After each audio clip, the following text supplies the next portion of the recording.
If you have a pencil, that's fine, but I suggest you not erase anything. Because what you need to see is you need to see how we're writing and how we change things. Because we will, as we're going through this, we will tweak and change things as we go through, right? So this is the Skill 4 sheet that we're going to use, just like your other ones. This will kind of be your help to help organize your thoughts. And then next week, you'll start just doing it on paper by yourself. So we're going to go in. We're starting with Bush. So we're doing Bush 9/11. So notice our parts, right? So here's our claim. So we're just going to rewrite our whole claim. Remember, a chunk is a piece of embedded evidence.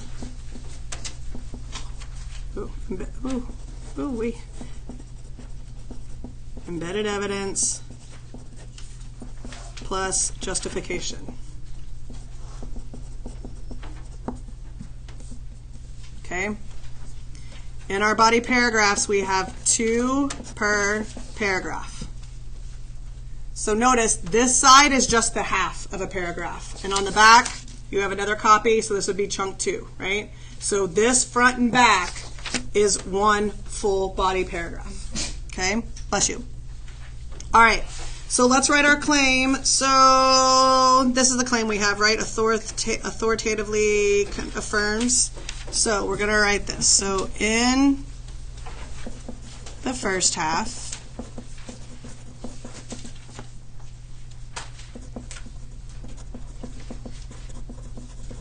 President Bush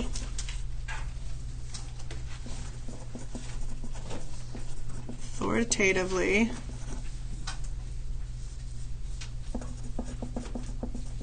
affirms America's resilience. Now, let's do a quick claim check, right? Just so we can quickly remember how we got to that claim, right? So we looked at the list of the pictures, right, of all the things that happened that morning. Then we looked at what our military was doing, and we said, okay, how do those 2 things show that our strength should be reaffirmed? Or why should our strength be reaffirmed? Because America is resilient, right? Okay, so now does the math check? Why should our strength be reaffirmed? Yes, because America is resilient. Check. Do my 2 pieces of evidence show that? The first one alone does not, but the 2 together do, so I'm good. Okay, so now I'm going to teach you how to embed, and it still kills me that we've never been taught this way before. So when we embed right now, it'll come more natural, but what we do now is I'm going to kind of divide this in half. So on the bottom half, I'm going to write the whole entire quote. Okay, so the whole thing that I want. So I'll start here, and then I'm just going to write the pictures of airplanes flying into buildings.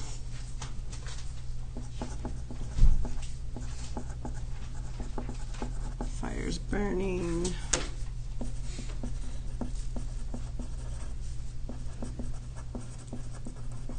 Huge structures collapsing.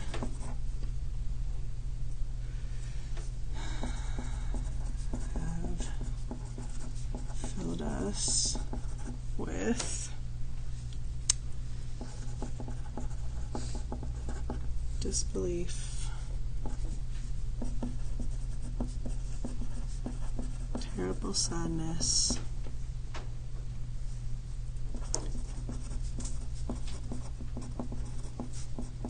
quiet,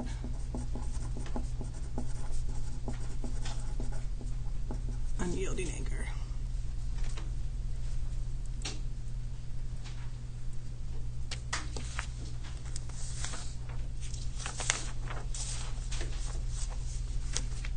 All right. So we write our whole quote down. Okay? Now what I have to do, because I have to embed, we embed with context, and I'll show you next week once we get to our rubric how we do that, or why we do that. But so now I go back to my text and I find where my quote is, right? Okay, so I'm going to be fancy and I'm going to mark it with my highlighter.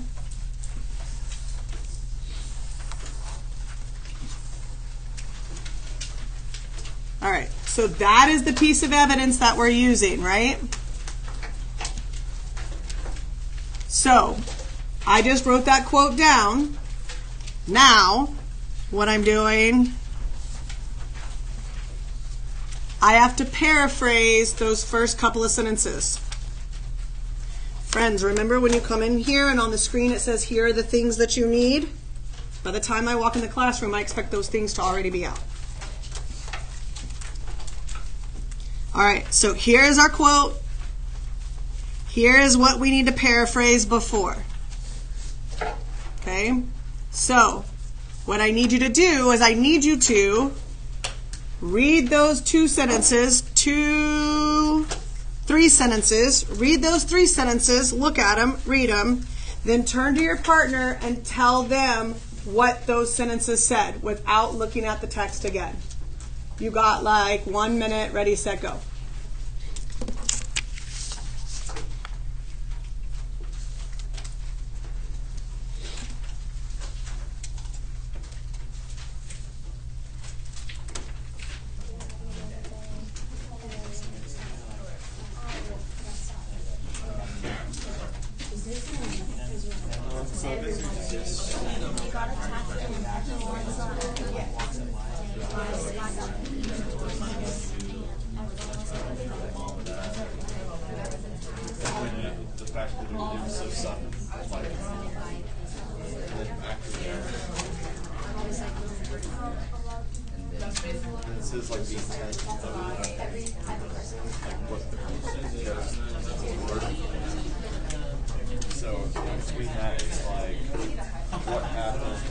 All right.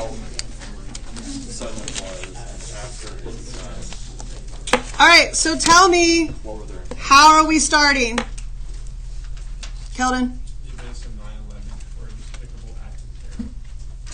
Doesn't he say despicable acts of terror? Yep, can't say it. You have to paraphrase. You stole his words. I didn't say that? Yeah, I actually did. That's what paraphrase means. All right, try again.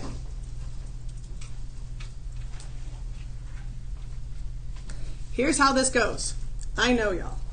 Over the last 2 years, y'all have learned if y'all just sit there quietly long enough, what will your teacher do? Give you the answer. Guess who that's not? You. Me. So, you're going to have to be willing to talk out loud in class and to contribute and be wrong like Keldon was. Thanks, Keldon, for taking one for the team. But you're going to have to do that. Why? Because those of you that just sat back the last few weeks and just took down notes as they were happening up here and weren't interacting and weren't thinking, guess what I saw on your last test? You can't hide, right? You can't hide. So you have to contribute. If you aren't wrong 1,000 times this semester, you're not doing something right in this class. So, 30 seconds, talk with your partner, paraphrase those 3 sentences.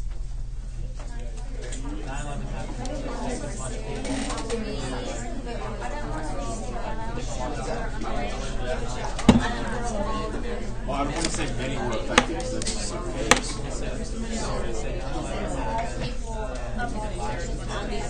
9/11 affected everyone in the country. On this day,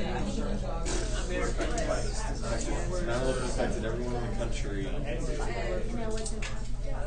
All right, let me give you a sentence stub, okay? Oh, wait, I'm going to do it in a different color because I want to be fancy. You don't have to use a different color, I just am. President Bush opens his address. And I like this because this is kind of talking about, this lets the reader know like how we're working through our essay, right? Like we're working chronologically through the passage. So this shows them in the first half, it shows them how we're organizing, and then President Bush opens his address. Okay? Finish that sentence for me. By showing how we are all at a vulnerable state as a country. Ooh.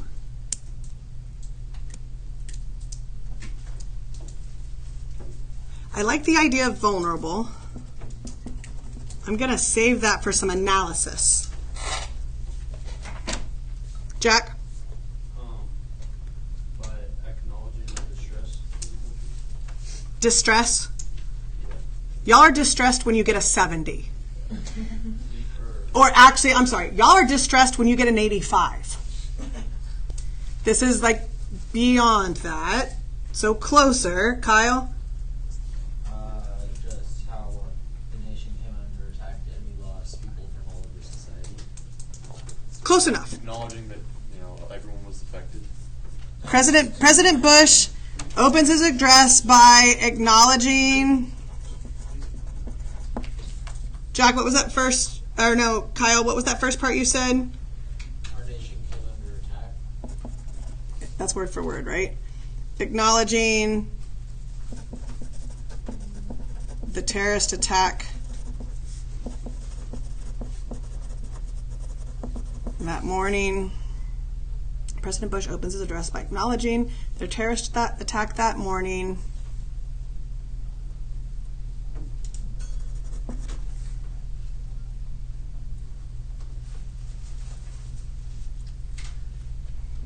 Something about the victims.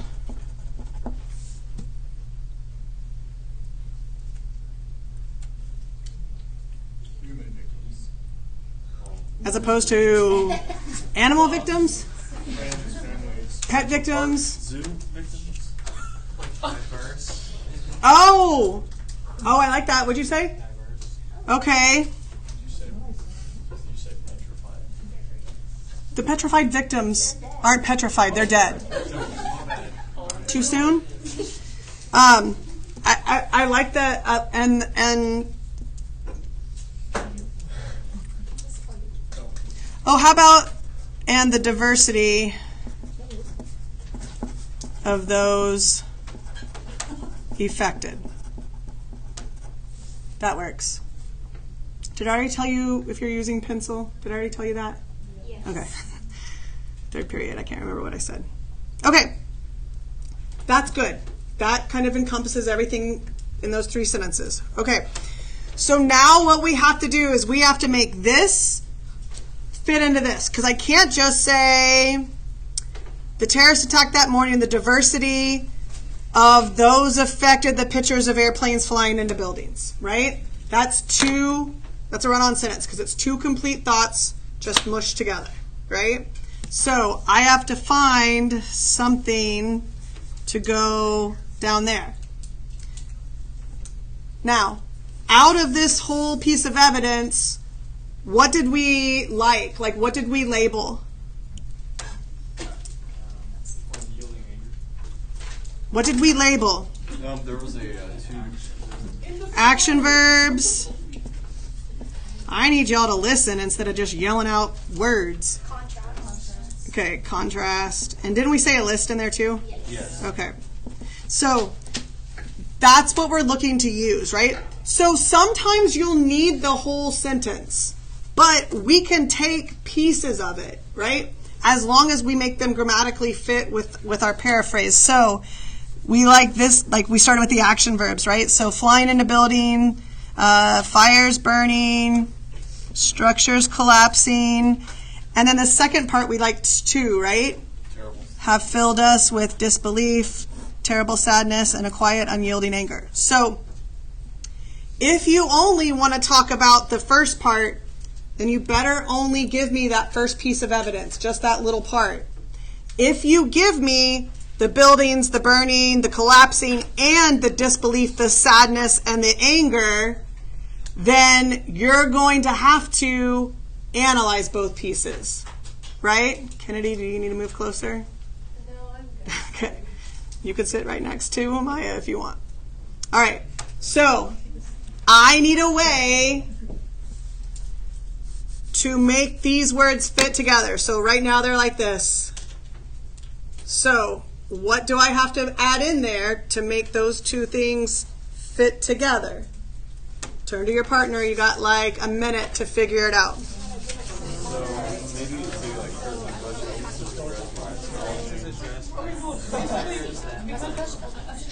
airplanes flying in the building.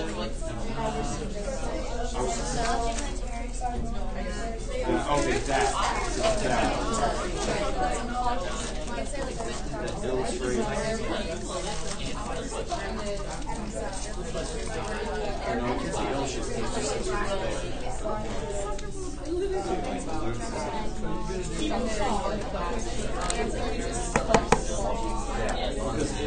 Acknowledging the terrorist attack. All right, what can I put in there? By acknowledging the terrorist attacks that morning and the diversity of those affected. Left us filled with disbelief, terrible sadness, and quiet unyielding. So I'm skipping that whole first part. You could. This is more work. No, I mean, like, you could. But I think it's so good because those two things are in there together, right? You're not, like, taking pieces of, like, a whole paragraph. You're taking pieces of the sentence. So there's value in those two patterns being in there together.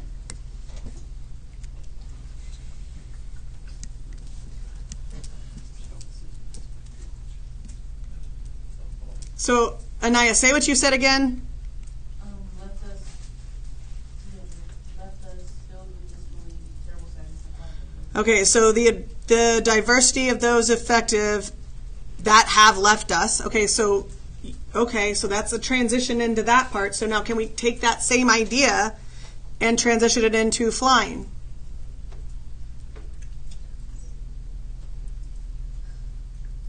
Could you do like President Bush opens his address by acknowledging the terrorist attack that morning by illustrating, and then like pictures of airplanes flying into buildings, fires burning, like with that work? Okay, so we could take this part out. I'm okay with that. I'll, like, cut it in. So terrorist attack that morning by illustrating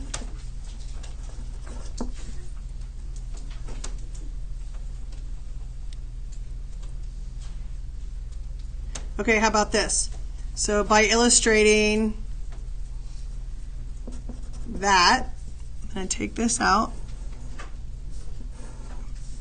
Airplane, by illustrating that airplanes flying into buildings, what am I missing? What do I need in there?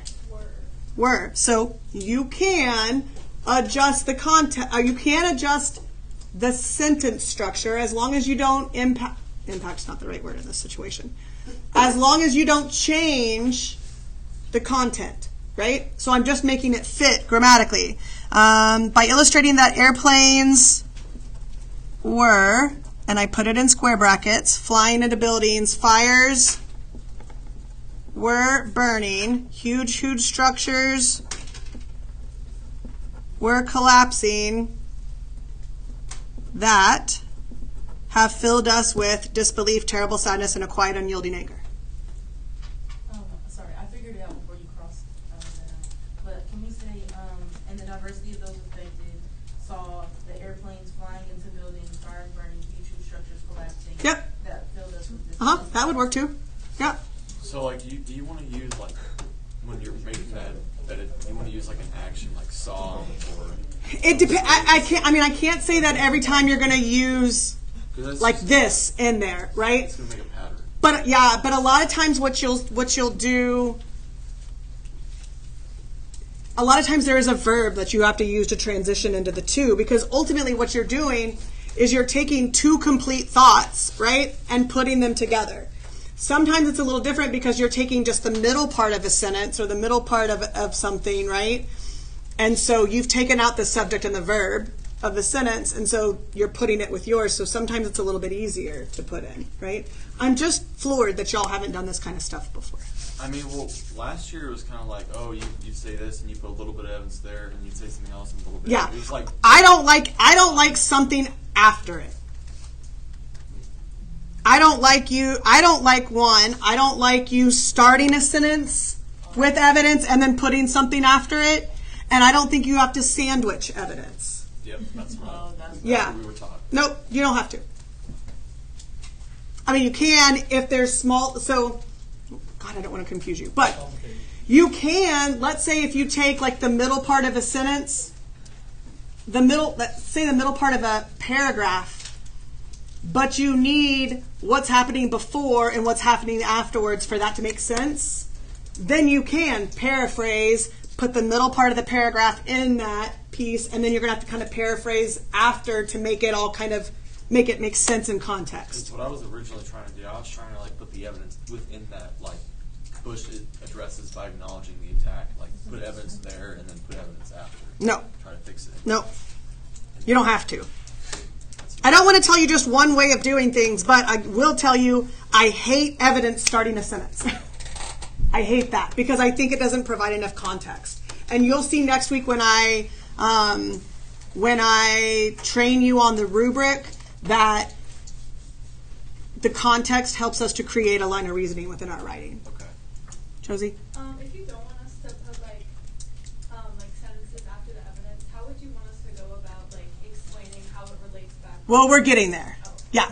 I just don't want you to put like in when you're embedding your evidence, I would prefer not sentences but like more stuff after after your quote. Yeah. No, I beg you to put more sentences after the evidence. Yeah.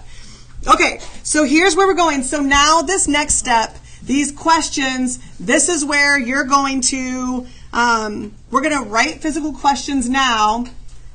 So hopefully when you start writing, these are the questions that you ask yourself, right? Like it was always a struggle for us to get to the analysis, which is down here. And I was like, I've got to show you all the questions that I'm asking myself as I'm writing, right? So if we have to look at, these questions have to do with the labels.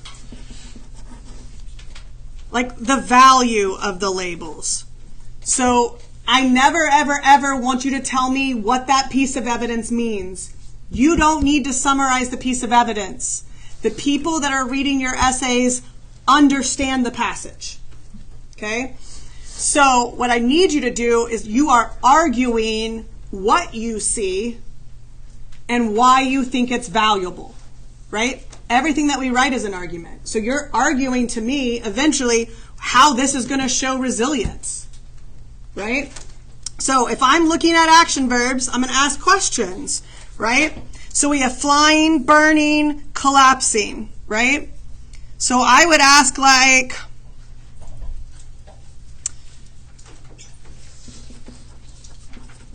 how do the action verbs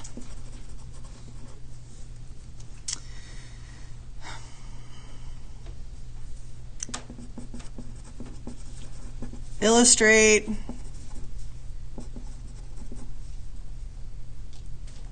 I don't know if I want to say the level of attack, but the level of destruction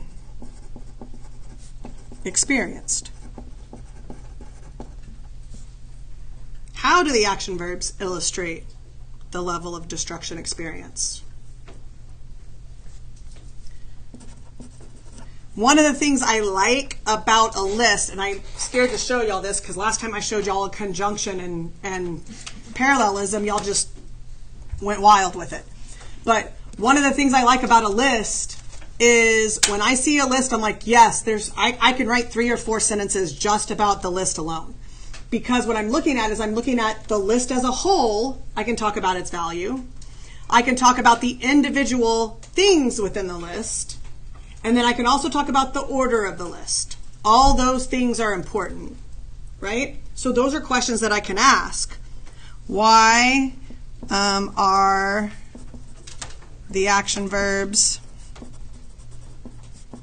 in that order?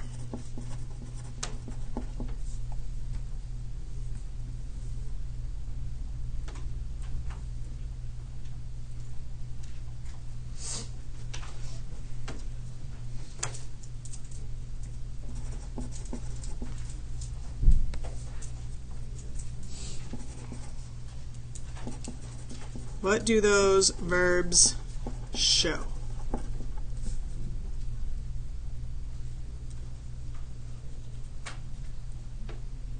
Okay, so now he moves into the second list. So now I can ask the same thing, right?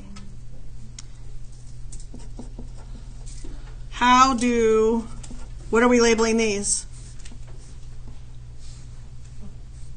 What's disbelief, sadness, and anger? Okay, how do those emotions, and I can go back to this idea of illustrate the level of destruction.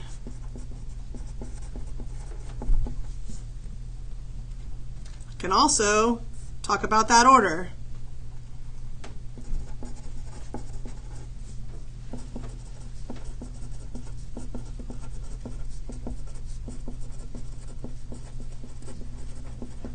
In that order. Now, if I have two patterns, I get really excited about this, so you'll have to ignore the nerding out that I do. If I see two patterns in the same sentence, in the same piece of evidence, now I'm going to go, why are those two things together? So, how do those two lists relate?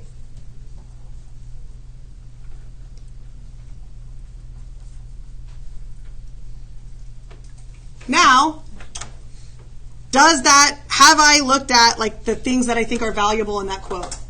Yes, right?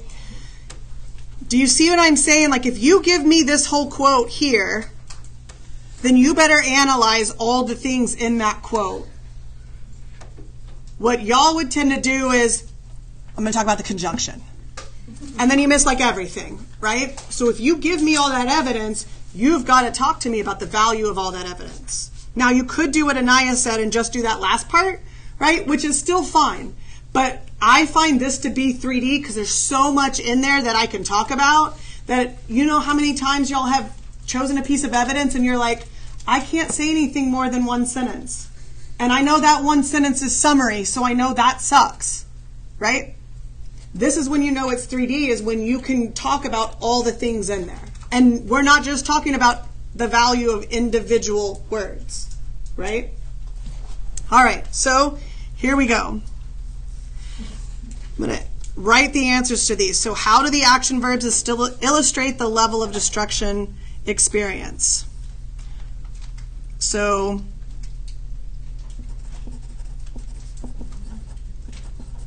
Winbush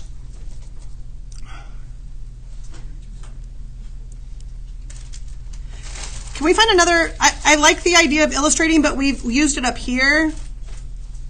Let's say when Bush details. Oh, the other thing that we have to have down here, reminder, is we have to identify the label. So in your analysis, you have to identify the label. Sometimes your labels can be made into verbs, like parallelism. You can say he parallels, right? Here you can say the details. Anaya? This is what we're writing in our paragraph? This is your paragraph. This is the start of a part of the paragraph. This is the actual writing. This is our thinking. Okay. So when Bush details chronological events. Oh, I like that. The chronological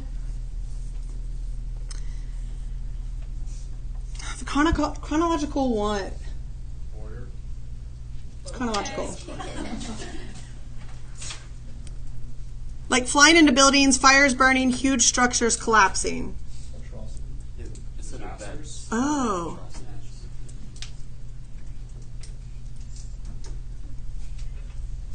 Stepping stone. It's kind of like it's building up to that. I think atrocities is too far. Tragedies? But the whole thing was a tragedy. Because here's what I'm thinking, right? So when you hear me talking to you, this is like what I want y'all when you're talking in your groups. Like, I want to find a way to express that it wasn't just the planes, like flying into buildings, that was so bad, right? Like, it continued. So the planes flew in, and that wasn't the end of it. We weren't like, oh my God, like, now what do we do? We watched all day, right? As the planes created smoke and fire. We watched people, because it was shown live, we watched people jumping out of buildings. Like, I'm just getting goosebumps like I talk about it. We watched people jumping out of buildings live on TV to escape the fire that was coming up because they had no other way of getting out of that building. So they jumped knowing that they would die, right?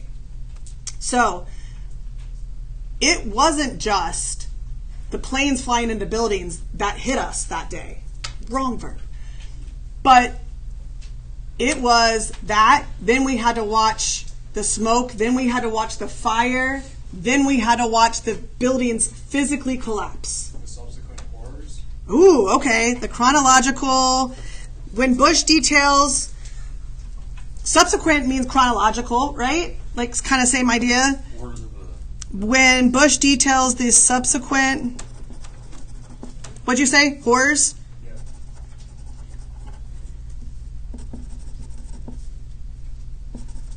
That happened following the initial impact of the planes. What is that doing?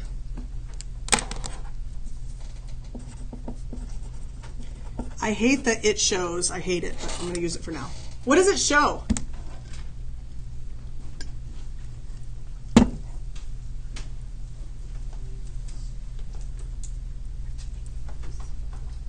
When Bush details the subsequent horrors that happened following the initial impact of the planes, it shows what? Amaya, go ahead. Oh, I was going to say like the magnitude of like the effects of the planes. Okay. It shows the magnitude, I would say, of the tragedy, right? Now, I'm going to go back to where Anaya talked about this, like, vulnerable, right?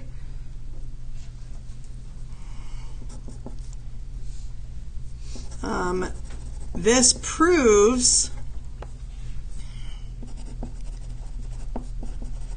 America's vulnerability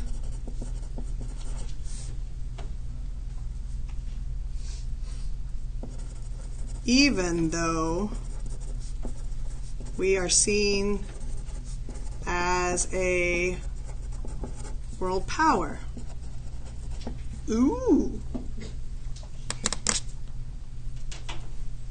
So I think that kind of does both. Doesn't that answer the question, like, how do the verbs illustrate the level of destruction? And then why are the verbs in that order? I kind of like that.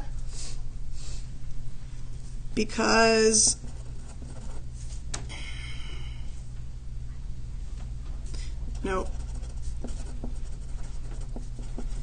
Americans continued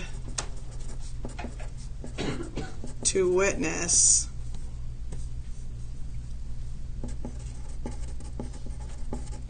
the attack through. Now, what did we say the difference in the? So the second list we labeled as what? Emotional. So what can we label that first list? If the second list is the emotional effects, what's the first one? Americans continued to witness the attack through the physical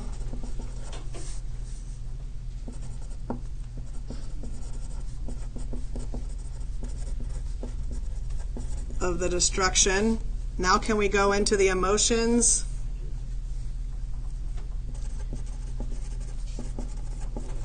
Which cause and effect, right?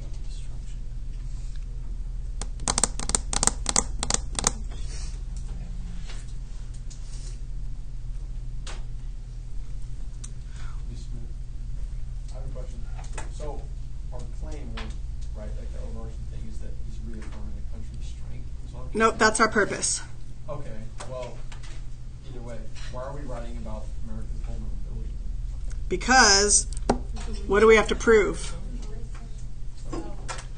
So ultimately, what we're doing is we're building in a line of reasoning. Keldon, listen to me. We're building in a line of reasoning, right? So when our math works out, right? So we're trying to prove why should our strength be reaffirmed, right? The math works because we say we should be reaffirmed because we are resilient. So when that math works, now I have to prove how are we resilient. So when I prove that we are resilient, I am then proving why our strength should be reaffirmed. So I'm building in the structure of like that line of reasoning all together. That's why claims are so important. Good question though.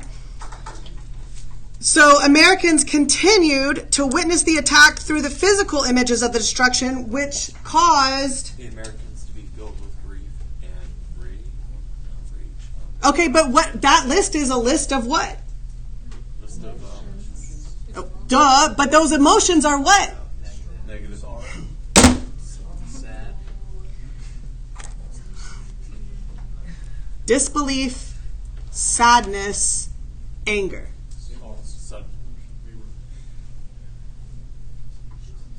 I hope none of y'all have ever had to feel those in that order. Grief. Yeah, there you go. Grief. Those are the stages of grief, right?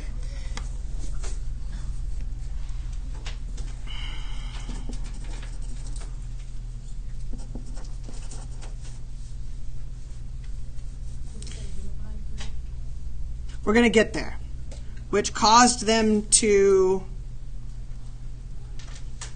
Have I already said... Do what? No. I mean, we can do personal pronouns, but right now I don't want to. Oh, caused them to... Ooh, I like that. To endure the stages of grief. I'm going to go up here in details. I'm going to go ahead and I'm going to say lists because there's our label, right? Because I think the list is stronger. So there's where we're identifying our label. When Bush lists the subsequent horrors that happened following the initial impact of the planes, it shows the magnitude of the tragedy. This proves America's vulnerability even though we are seen as a world power. Americans continued to witness the attack through the physical images of the destruction, which caused them to endure the stages of grief. Bush uses these two lists. Now we got to tie it back to like our rhetorical situation. What do those two lists help? How can we connect it to something in the rhetorical situation? Bush uses these two lists to